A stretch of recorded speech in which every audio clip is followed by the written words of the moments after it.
nosanga omuyimbi nga amaze emyaka 25 nenga akyasabiriza sente z'okuntwala mu ddwaliro nenga yalina hits ezisinze obungi yalina album ezisinga obungi naye because of the ignorance and the existence of these culture vultures nga zihowe bizawo banahabwe innocent ba Galaxy innocent nahabwe nanyini howe biz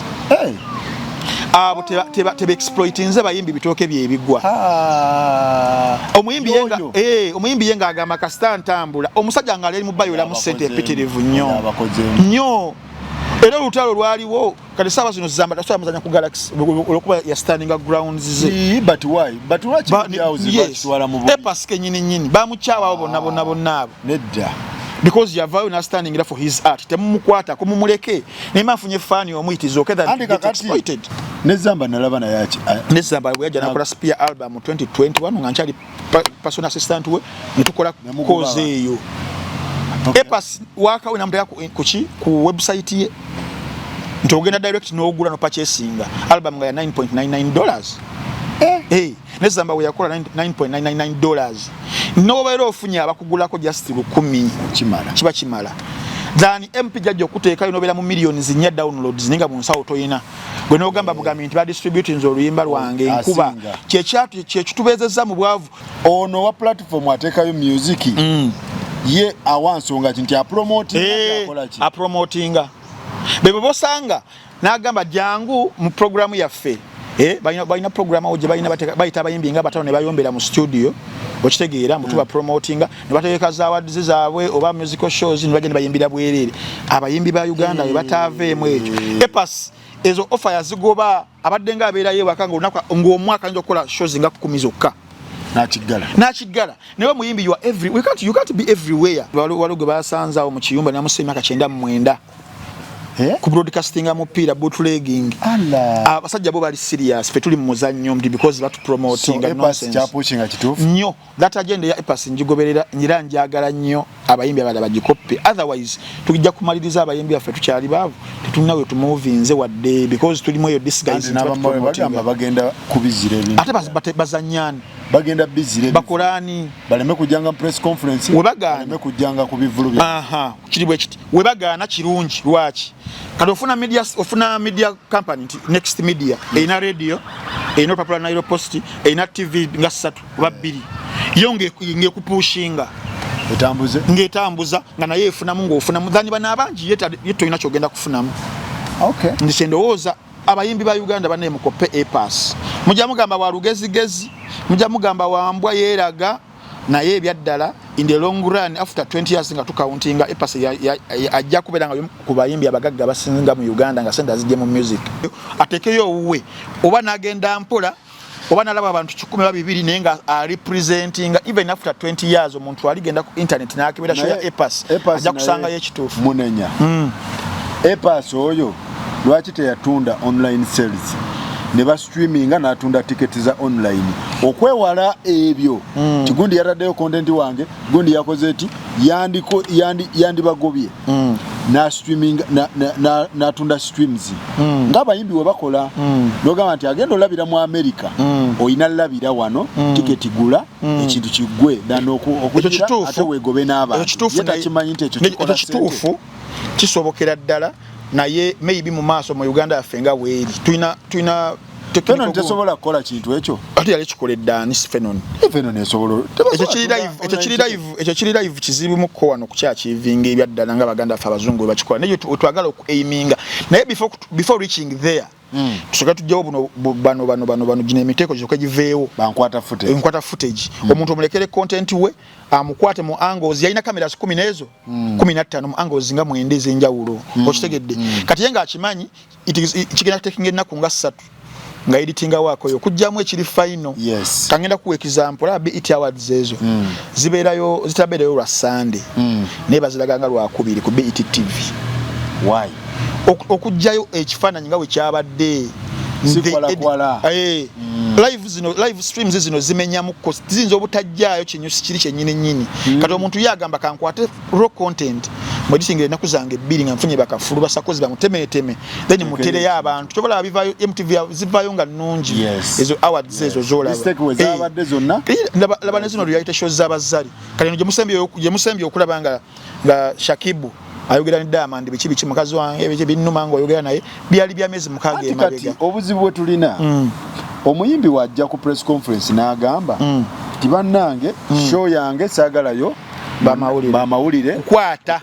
era we munakwata balowooza nti zalawo ajjonkera walugezigezi but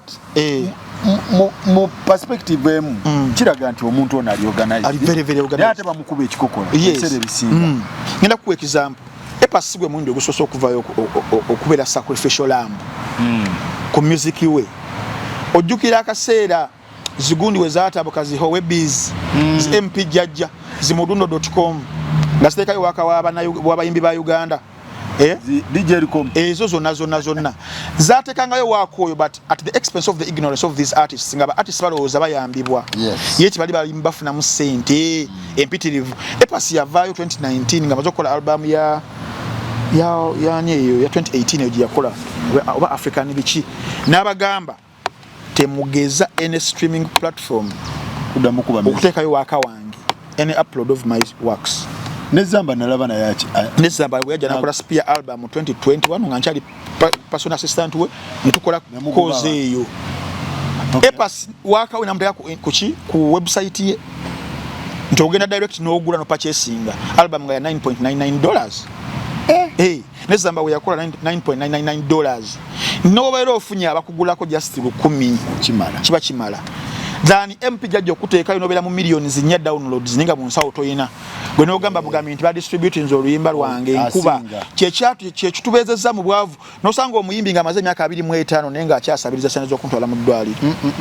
nenga yalina hits ezisinze obungi yalina albums ezisinga obungi naye because of the ignorance and the existence of these culture vultures nga zihowe bizawo banahabwe innocent ba Galaxy innocent na hawe nanyini howe biz abo tebe exploiting nze bayimbi bitoke bye bigwa omuyimbi yenga agamba kasita ntambula omusajja nga ali mu bayola mu sente empitirivu nnyo era olutalo lwaliwo kati saba zino zamba tasobola muzanya ku Galaxy olwokuba ya standing grounds ze but why bakitwala mu Epas kenyini bamukyawa bonna nedda because yavayo na standing for his art temumukwata kumumuleke nema afunye fani omuyitizo okay that get exploited ono wa platform atekayo music ye awansonga nti apromotinga bebo bosanga nagamba jangu mu programu yaffe balina programu oje bayita abayimbi nga batano ne bayombera mu studio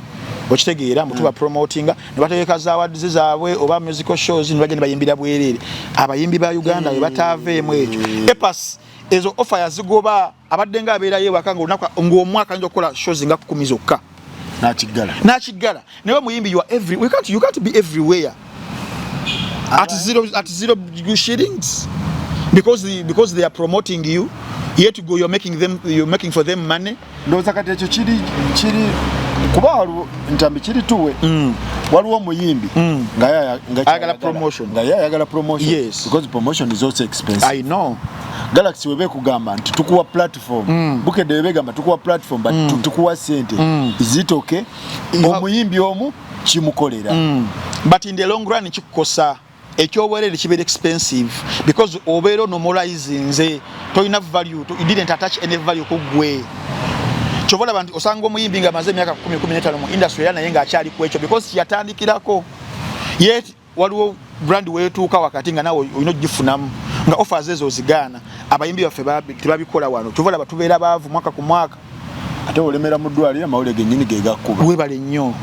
so abayimbi ba Uganda banne mukope Epas mujja mugamba wa lugezigezi mujja mugamba wa mbwa yeeraga